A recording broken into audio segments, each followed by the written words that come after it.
Hi friends, welcome back to my channel Assam থৰ আৰু মই আজি আপোনালোকক দেখুৱাম কেনেকৈ kinemaster এপটোত আপোনাৰ watermark নোহোৱাকৈ কেনেকৈ ডাউনলোড কৰিব পাৰি। kinemaster এপ যেটো আছে সেইটো আপোনাৰ প্লে ষ্টৰতো উপলব্ধ, কিন্তু প্লে ষ্টৰৰ পৰা যদি আপুনি kinemaster এপ ডাউনলোড কৰে তেতিয়াহ'লে আপোনাৰ কি হ'ব, যেতিয়া আপুনি এপটো ওপেন কৰিব, ওপেন কৰাৰ পিছত আপোনাৰ এই kinemaster যেটো লোগো আছে সেইটো আপোনাৰ এপত দেখুৱাব। আৰু যেতিয়া আপুনি ভিডিওটো ৰেকৰ্ডিং কৰিব এডিটিং কৰাতে মানে সেইটো আপোনাৰ ভিডিওটো হোৱাৰ পিছত শো হৈ থাকিব। গতিকে সেইটো নোহোৱা কেনেকৈ কৰিব পাৰি নাইবা সেইটো নোহোৱাকৈ কেনেকৈ kinemaster এপটো ডাউনলোড কৰিব পাৰি সেইটো আজি মই আপোনালোকক দেখুৱাম। গতিকে বলক ফ্ৰেণ্ডছ, ভিডিওটো আমি আৰম্ভ কৰোঁ। পোনপ্ৰথমে আপোনালোকে কি কৰিব লাগিব, গুগল ক্ৰোমটো ওপেন কৰিব লাগিব। গুগল ক্ৰোমটো ওপেন কৰাৰ পিছত আপোনালোকে তাতে সাৰ্চ কৰিব লাগিব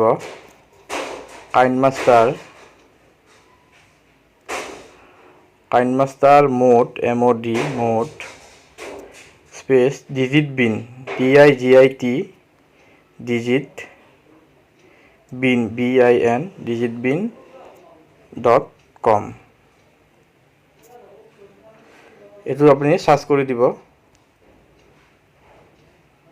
সাৰ্চ কৰাৰ পিছত প্ৰথমে যেটো আপোনাৰ আহিছে অপচন তাত আপুনি ক্লিক কৰিব।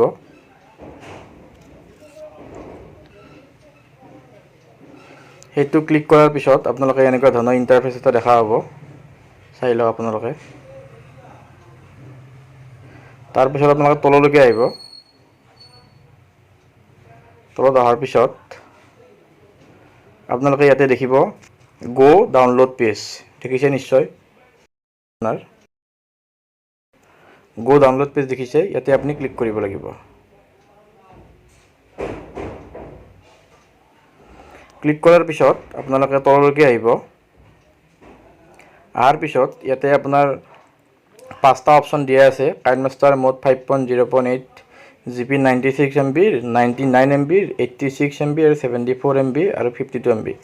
আমি এইকেইটা ডাউনলোড নকৰোঁ, একদম তলৰ 5 নম্বৰৰ যেটো আছে kinemaster pro mode 4.8.13 ডট ইমান 52 MB, এইটো আপোনালোকে ক্লিক কৰিব।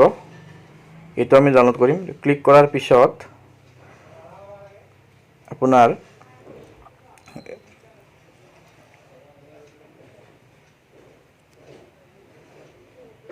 ক্লিক কৰাৰ পিছত আপোনালোকে দেখিব এনেকুৱা এটা অপচন আহিছে, আপোনাৰ ডাউনলোড বুলি অপচনটো আহি গ'ল ইয়াতে। গতিকে ডাউনলোডটো ক্লিক কৰি দিব। ডাউনলোড ক্লিক কৰাৰ পিছত আমাৰ ফাইলটো ডাউনলোড হৈ আছে, হৈ গ'ল এতিয়া মানে। তাৰ পিছত আপোনালোকে ডাউনলোড হোৱাৰ পিছত আপোনালোকে মিনিমাইজ কৰি দিব। মিনিমাইজ কৰাৰ পিছত আপোনালোকে kinemaster এপটোলৈকে যাব। এইটো kinemaster এপ, ইয়াতে মই ক্লিক কৰি দিলোঁ। ক্লিক কৰাৰ পিছত অলপ সময় ৱেইট কৰিব। ৰিমাইণ্ড মি লেটাৰ কৰি দিব, এইটো কেনসেল কৰি দিব। তাৰপিছত এই প্লাস চিনটো দেখিছে আপোনালোকে, এই প্লাস চিনটোত আপোনাৰ ক্লিক কৰি দিব। ক্লিক কৰাৰ পিছত আপোনাৰ এতিয়া সিলেক্ট এক্সপেক্ট ৰেচিঅ দিছে। যদি আমি ইউটিউবৰ ভিডিঅ' বনাই তেতিয়াহ'লে 16:9 ৰেচিঅ কৰিব, নাইবা যদি আপোনালোকে ইউটিউবত যদি আপোনালোকে শৰ্ট ভিডিঅ' বনাই তেতিয়াহ'লে 9:16 নাইবা 1:1 ৰেচিঅ'টো বনাব। গতিকে মই 16:9টো লৈছোঁ ইয়াতে। ক্লিক কৰি দিব।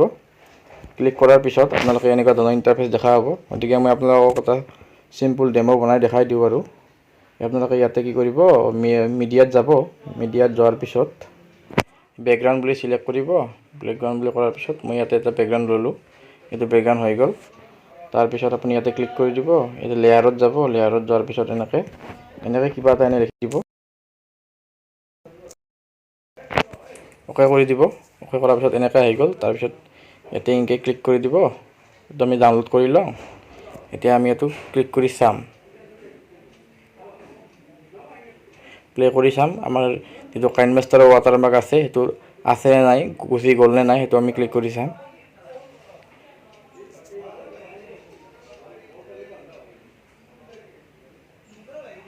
গতিকে দেখিলে ফ্ৰেণ্ডছ, ইয়াতে আপোনাৰ kinemaster যেটো লোগো আছে সেইটো আপোনাৰ নোহোৱা হৈ গৈছে, মানে যেটো watermark আছে সেইটো নোহোৱা হৈ গৈছে। গতিকে ফ্ৰেণ্ডছ, এনেদৰে আপোনালোকে kinemaster এপটো watermark নোহোৱাকৈ ডাউনলোড কৰিব পাৰে।